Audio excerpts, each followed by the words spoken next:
नमस्कार दोस्तों, आपका स्वागत है हमारे चैनल पर। आज मैं आपको एकादशी व्रत कथा सुनाऊंगी। आप कथा को ध्यान से सुने। अगर आपको कथा अच्छी लगे तो हमारे वीडियो को लाइक करें, कमेंट करें।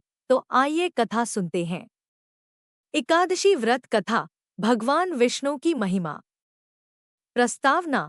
हिंदू धर्म में व्रत, तप और साधना का अत्यधिक महत्व है और इसी श्रेणी में आता है एकादशी व्रत, जो भगवान विष्णु को समर्पित होता है।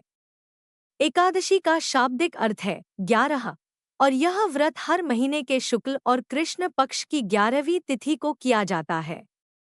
एकादशी व्रत से व्यक्ति पापों से मुक्त होता है और मोक्ष प्राप्ति का मार्ग प्रशस्त करता है। इस व्रत के पालन से भगवान विष्णु की विशेष कृपा प्राप्त होती है। एकादशी व्रत की कथा और महत्व हिंदू पुराणों में विस्तृत रूप से वर्णित है। एकादशी व्रत का महत्व। एकादशी व्रत को सबसे पवित्र और प्रभावशाली व्रतों में से एक माना जाता है। यह व्रत व्यक्ति को सांसारिक कष्टों से मुक्ति दिलाने के साथ साथ उसकी आत्मा को शुद्ध करता है। एकादशी व्रत के माध्यम से भगवान विष्णु की उपासना की जाती है, जो सृष्टि के पालनहार माने जाते हैं। माना जाता है कि इस व्रत को करने से व्यक्ति के समस्त पाप नष्ट हो जाते हैं और वह जीवन मृत्यु के चक्र से मुक्त होकर भगवान विष्णु के परम धाम में स्थान प्राप्त करता है। एकादशी व्रत की उत्पत्ति कथा। एकादशी व्रत की कथा का संबंध भगवान विष्णु से जुड़ा हुआ है। पुराणों के अनुसार एक बार पृथ्वी पर पापों का भार बढ़ गया था। अधर्म और अन्याय का साम्राज्य स्थापित हो चुका था। देवता भी असुरों के अत्याचारों से पीड़ित थे। भगवान विष्णु ने अधर्म को समाप्त करने और धर्म की पुनर्स्थापना करने के लिए एक अद्भुत उपाय निकाला। उन्होंने अपने शरीर से एक दिव्य शक्ति को प्रकट किया, जिसे एकादशी कहा गया। इस शक्ति ने पापों और अधर्म का नाश किया और भगवान विष्णु के चरणों में समर्पित हो गई। भगवान विष्णु ने इस शक्ति को वरदान दिया कि जो भी व्यक्ति शुद्ध हृदय से एकादशी का व्रत करेगा और उस दिन उपवास रखकर मेरी आराधना करेगा, उसके समस्त पाप नष्ट हो जाएंगे और वह जीवन मृत्यु के बंधनों से मुक्त हो जाएगा। इसके बाद से एकादशी व्रत की महिमा चारों ओर फैल गई और लोग इस पवित्र व्रत का पालन करने लगे। एकादशी व्रत के प्रकार। एकादशी व्रत का आयोजन प्रत्येक महीने के शुक्ल और कृष्ण पक्ष की 11वीं तिथि को किया जाता है। इस प्रकार यह व्रत वर्ष में 24 बार आता है। कुछ विशेष वर्षों में अधिक मास के दौरान एक अतिरिक्त एकादशी होती है, जिससे व्रतों की संख्या 26 हो जाती है। प्रत्येक एकादशी का अपना एक विशेष नाम और महत्व होता है।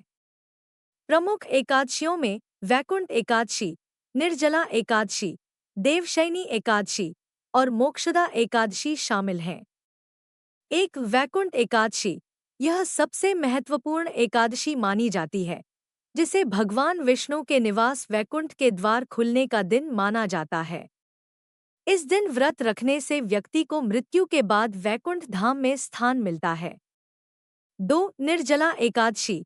निर्जला एकादशी का व्रत सबसे कठिन होता है, क्योंकि इस दिन बिना जल ग्रहण किए उपवास किया जाता है। इस व्रत को करने से व्यक्ति को समस्त एकादशियों का फल प्राप्त होता है। 3. देवशयनी एकादशी। यह एकादशी उस समय मनाई जाती है जब भगवान विष्णु क्षीरसागर में शयन करने के लिए जाते हैं। इस दिन से भगवान विष्णु 4 महीने तक योग निद्रा में रहते हैं, जिसे चातुर्मास कहा जाता है। 4. मोक्षदा एकादशी। मोक्षदा एकादशी का व्रत विशेष रूप से मोक्ष की प्राप्ति के लिए किया जाता है। इसे पालन करने से व्यक्ति को जीवन मृत्यु के चक्र से मुक्ति मिलती है। एकादशी व्रत की कथा। एक समय की बात है। सतयुग में महिष्मती नगरी में महामहिष नामक राजा का शासन था। राजा धर्म और न्याय के मार्ग पर चलता था, लेकिन उसके राज्य में अधर्म और असुरों का आतंक था। असुरों के अत्याचार से प्रजा त्राहि कर रही थी। राजा ने कई यज्ञ और तप किए, परंतु असुरों का नाश नहीं हो सका। अंततः राजा ने भगवान विष्णु की शरण ली और उनसे सहायता मांगी। भगवान विष्णु ने राजा की प्रार्थना सुनकर कहा, राजन, अधर्म का नाश करने के लिए तुमको एकादशी व्रत का पालन करना होगा। इस व्रत के प्रभाव से असुरों का नाश होगा और तुम्हारे राज्य में पुनः धर्म की स्थापना होगी। भगवान विष्णु के आदेशानुसार राजा ने पूरे विधि विधान से एकादशी व्रत का पालन किया। व्रत के प्रभाव से असुरों का नाश हो गया और महिष्मती नगरी में फिर से सुख शांति स्थापित हो गई। राजा और उसकी प्रजा ने भगवान विष्णु की महिमा का गुणगान किया और एकादशी व्रत का महत्व सभी को बताया। तब से एकादशी व्रत का महत्व बढ़ गया और इसे सभी लोग धूमधाम से मनाने लगे। व्रत की विधि। एकादशी व्रत का पालन करने के लिए कुछ विशेष नियमों का पालन करना आवश्यक है। इस व्रत की विधि निम्नलिखित है। एक निर्णय और संकल्प। एकादशी व्रत का पालन करने से पहले व्यक्ति को इसका संकल्प लेना चाहिए। व्रत की पूर्व संध्या को व्रती को सात्विक भोजन ग्रहण करना चाहिए और अगले दिन प्रातः स्नान कर भगवान विष्णु की पूजा करनी चाहिए। 2. उपवास। एकादशी के दिन पूर्ण रूप से उपवास करना चाहिए। निर्जला व्रत करना सर्वोत्तम माना जाता है, परंतु यदि स्वास्थ्य कारणों से यह संभव न हो तो फलाहार भी कर सकते हैं। 3. पूजा। भगवान विष्णु की विधिपूर्वक पूजा करें। उन्हें तुलसी के पत्ते, फल फूल, धूप दीप अर्पित करें और विष्णु सहस्रनाम का पाठ करें। 4. जागरण। एकादशी के दिन रात में जागरण का भी विशेष महत्व है। भगवान विष्णु के भजन कीर्तन करें और उनकी लीलाओं का स्मरण करें। 5. द्वादशी पर पारण। द्वादशी तिथि को व्रत का पारण करें। इस दिन ब्राह्मणों को भोजन कराना और दान देना अत्यंत पुण्यकारी माना जाता है।